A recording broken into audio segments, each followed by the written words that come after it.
When I started my inner journey, it was very difficult starting. It was actually before it actually started. I made a decision that I was going to be committed for 2 weeks because to commit for 6 months, it was just like impossible. My commitment was going to be I was going to be alone. Alone.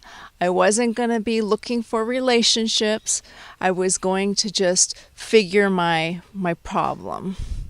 Now, my problem was I had an addiction for love. Now, love, you think, look, love is a good thing. Yes, it is. But when you're addicted to the desire of it, it's a problem. And when I wanted it, it was like a drug. I wanted it and I liked the feeling. And if it didn't work out, it crashed. And it was just like the feelings of a drug. You know, you have it, you have the high, and then it crashes. Like, oh, I got to get this again. So I decided, okay, 2 weeks. I'm going to commit to figure out what this problem is for 2 weeks. And my 2 weeks turned into 10 years.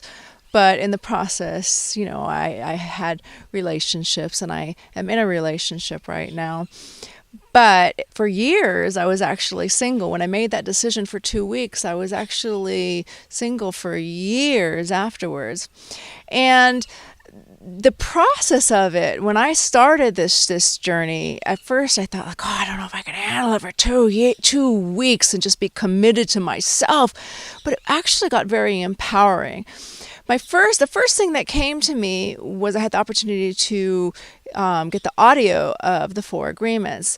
And when I first listened to that, it was very empowering because you have to understand where I was coming from. I was born in a cult, now coming into this world, having these major issues and trying to figure out how am I going to fix, my problems. Realizing that my life, how I was raised, was very different than the outside world, and not knowing how to deal with people and how they would treat me. I just didn't understand. Was not able to connect with it. So now all of a sudden I'm reading this book of the Four Agreements. All I had to be impeccable with myself. Oh, I can do that. And gives me the four things. Following all those simple things, I thought for sure my life would be perfect now. And now I can have a normal relationship. Well, obviously not. Now, although I love the book, I'm going to tell you, books can be very empowering and helps us to understand more about ourselves.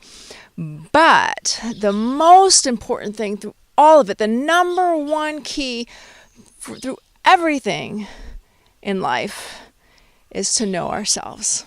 So when we have these great wisdom from books, it's wonderful. But it only gives glimpses of knowing ourselves. We have to do the work within. So, with my 2 weeks, it turned into months and months into years. And in that process, there was, different people came into my life, which it does explain in the book. But the one thing that kept happening was I kept learning that I had to go within myself to heal this. I had to go deep within my soul to heal that.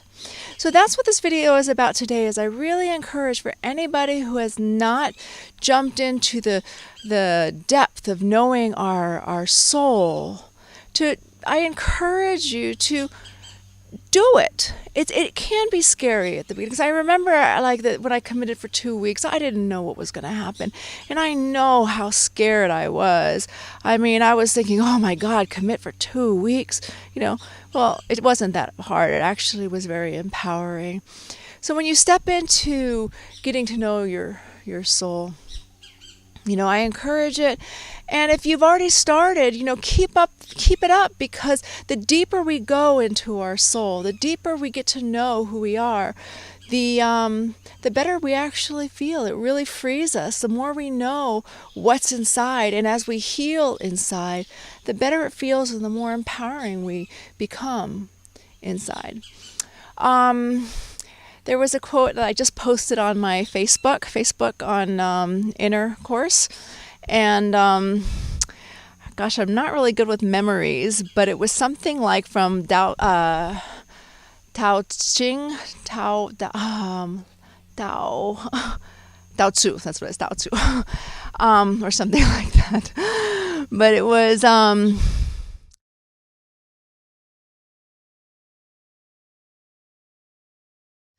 So if there's anything we can learn is really, take some time for ourselves. If you're hurting inside, just take the time, feel it. Don't resist the feel. A lot of times the way our society's set up, a lot of around the world too, that we want to look good, we want to just be positive, everything's going to be okay, which positive is not bad, but what happens is we ignore what we're really feeling.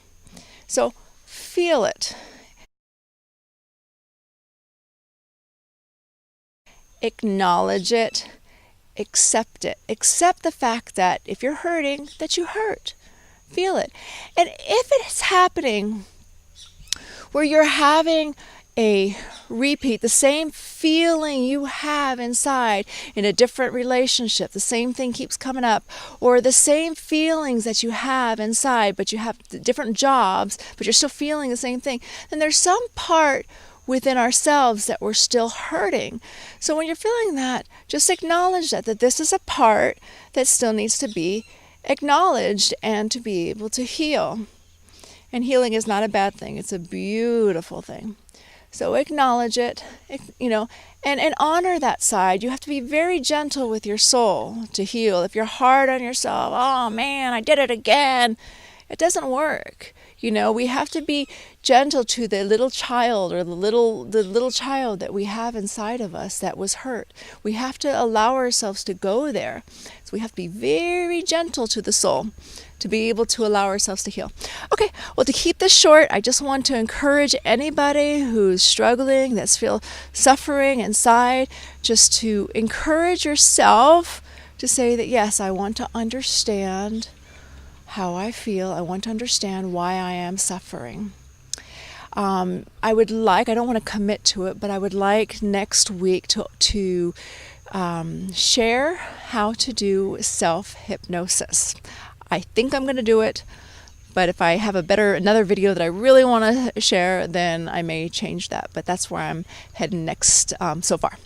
Have a beautiful day or evening wherever you are, and be gentle to your soul and love yourself.